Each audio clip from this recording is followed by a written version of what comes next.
So it is the prophet Elijah that wants to come to us and have a conversation today. And he wants to start the conversation with you by making a statement. And so his opening statement is, my victory complicated everything. And so when we think about victory, the first thing we think is we're going to have this great victory and we're going to be running and jumping and laughing and having a good time. But the prophet Elijah wants to tell us today that sometimes victory complicates everything. So what could that look like in the 21st century? I opened this business, and the business is going well, and the business is going well, and then all of a sudden something happens, and the business creates a place of trouble for me. But I was just so happy about opening the business. What happened? Look at your neighbor and say, what happened? Elijah's going to tell you what happened. Understand today that isolation doesn't usually start as loneliness. It starts as self-protection, pulling back, going quiet, deciding, I'm just going to handle this on my own. But over time, isolation turns into loneliness, not because people aren't around, but because connection is missing. How many of you know that you can be in the presence of people and not have connection and you're lonely? Have you ever said, I just don't know, I can't explain it. I have all of these people in my circle around me, but I'm still lonely.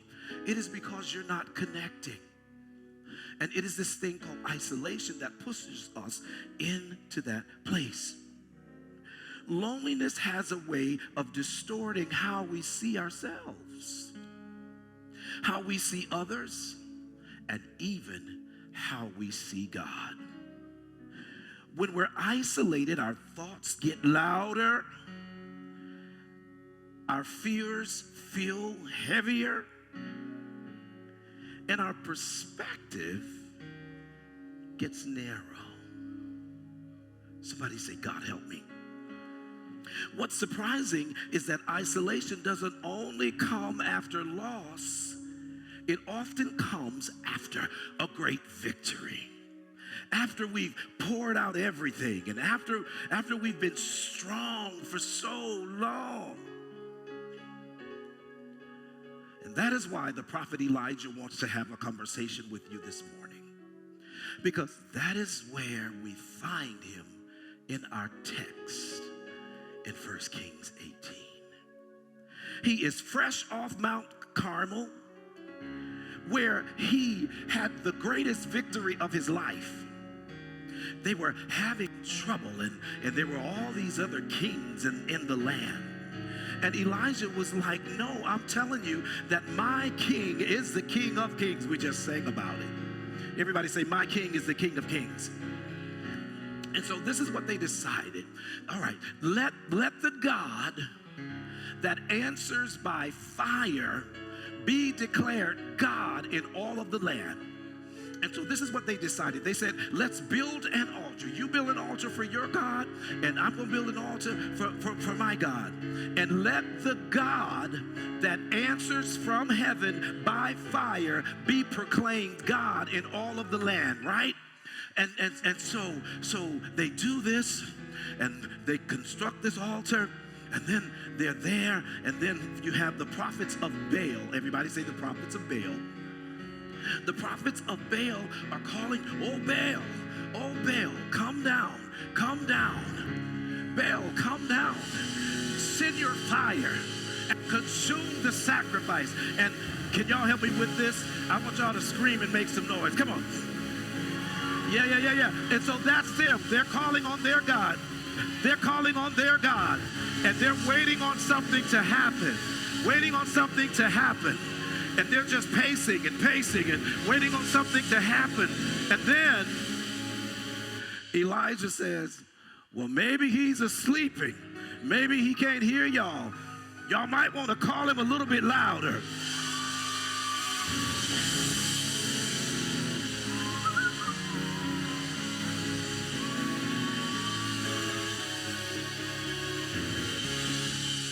Nothing happened.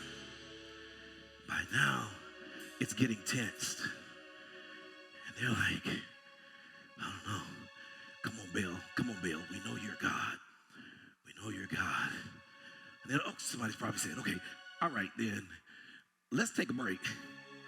Elijah, call on your God.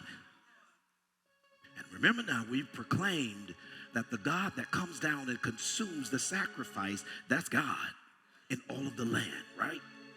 So they start calling on God.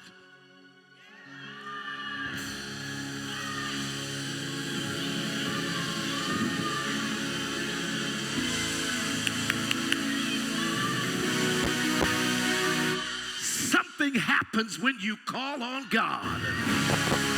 Call him, come on, come on.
so that they won't stand between.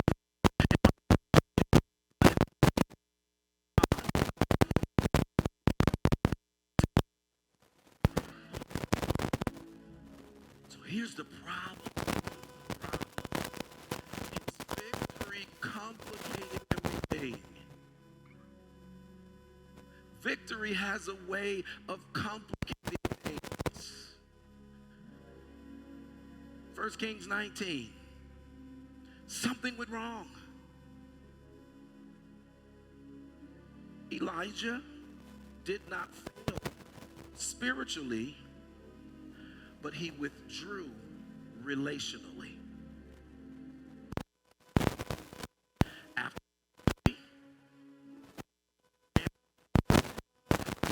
fear alone, he interpreted events alone.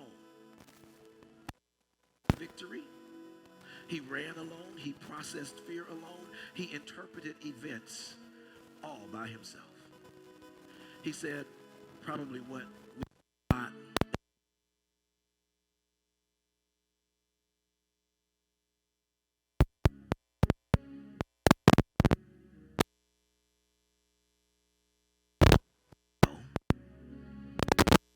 Elijah facing it by himself. Everybody say, I need somebody to talk to. Say it again. Say it louder. Say it louder. Why did I have you keep saying that? Because I want that to ring out in your spirit when you're telling yourself, I'm going to shut down and be by myself. Say it again. I need somebody to talk to. Say it. Scientists have recorded that when you put an emotion by something and you say it loud like that, it causes it to stick in your soul. Talk to.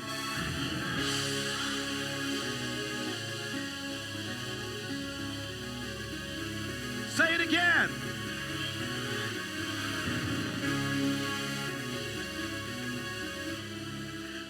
So let's talk about Elijah's mental and emotional state. Number one, he went through emotional crash, post-adrenaline collapse.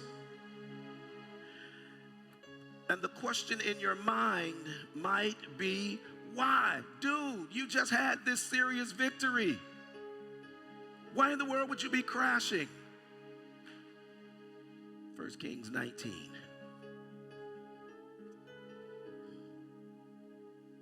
You ready for it? Listen to this. This is what happened after that victory. Now Ahab told Jezebel everything Elijah had done. Your haters watching. Everything you do. told her everything that he had done and how not only did the sacrifice get consumed and the altar consumed, but Jezebel, I'm sorry to tell you this, but he has killed all the prophets with the sword. Jezebel said, what? Who does he think he is? Oh, no. He's not going to walk up in here like that and think he going to make us look stupid and kill all my prophets. I need you to go to him, Elijah. Go to Elijah and say this. And I say this with confidence. May the gods deal with me, and be it ever so severely, if by this time tomorrow I do not take your life like that of one of them. In other words, let him know me and my entourage are coming for him. Let him know. I don't care what his God did over here, but what's coming now is getting ready to be worse than what was happening at Mount Carmel. And I see her throwing her head up and her shoulders back and saying it with confidence. I'm coming for you. And I don't know who you are under the sound of my voice, but the enemy has told you, I'm coming for you. I'm coming for your children. I'm coming for your health. I'm coming for your job. I'm coming for your increase. I'm coming for everything that you've got. Oh, but I dare a 21st century believer under the sound of my voice to just have a flashback and remember what God has already done. I dare you not to isolate, but to get with somebody that you know will talk you out of that thing when you're not saying the right thing. I dare you to find somebody that will grab you by the hand and pray you out of that valley place. I dare you to find somebody that will just come and maybe not say anything, but sit with you for support. I dare you, I dare you, I dare you to take the mindset that I will not do this alone.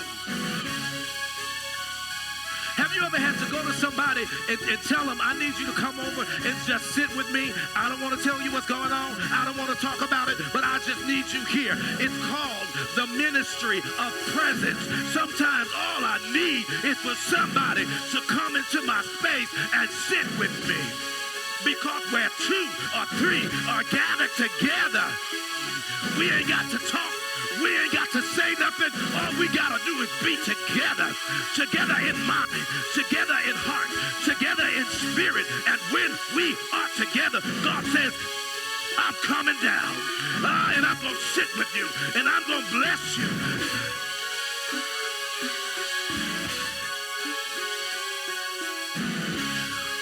Oh, God.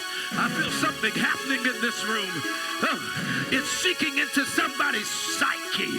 Somebody's getting ready to come out of that valley place. Somebody's getting ready to come out of depression. Somebody's getting ready to come. I dare you to jump to your feet and shout, I'm coming out. Say it, I'm coming out. How you coming out? I'm coming out with my hands up, filled with gratitude. Can you take 60 seconds and just put your hands together in gratitude? God, for what you've done. This is gratitude for what you've done. Oh, and by the way, here's a little extra for what you're getting ready to do. I don't see it yet, but I'm praising you in advance because I know you're good for it.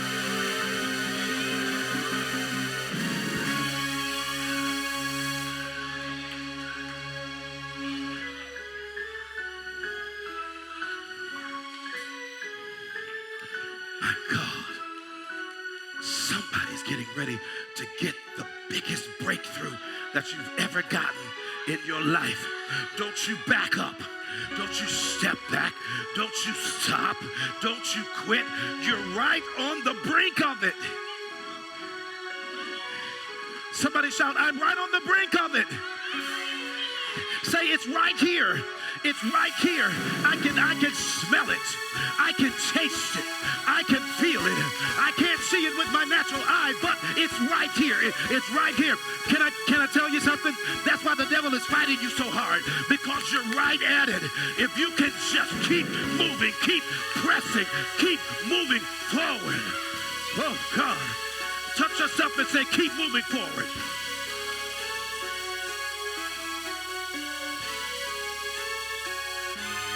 I hear you. Somebody saying, but it's been years, and I'm tired, and I've been waiting so long. And God keeps promising me, and then he'll promise me something else. Somebody told me one day, I don't need God to make me another promise. I just need him to fulfill the ones that he's already made. Well, I came to tell somebody today that he is not the problem. The problem might be you. Get yourself together. Get rid of your stinking thinking. Get rid of your limiting belief system. Tell yourself, for God I live, for God I die. I will not be swayed. My emotions will not be up and down, but I'm going to stabilize myself. God, I believe you today. I believe you tomorrow, and I believe you in the days ahead. I know that you are the God that answers by fire, and I'm going to stay right here until you come.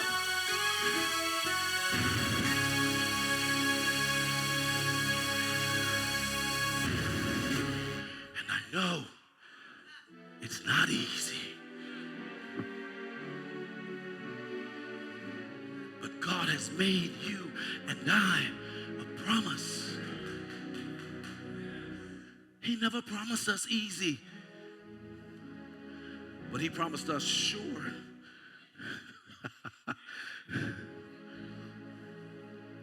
For the promise of the Lord is yea and amen.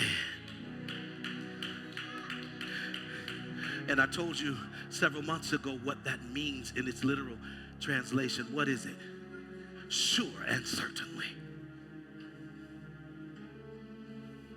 I want to take a minute and remind him.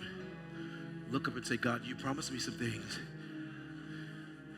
And I just want to remind you that your promises are yes and amen. Oh God, and by the way, in its literal translation, that means sure and certainly.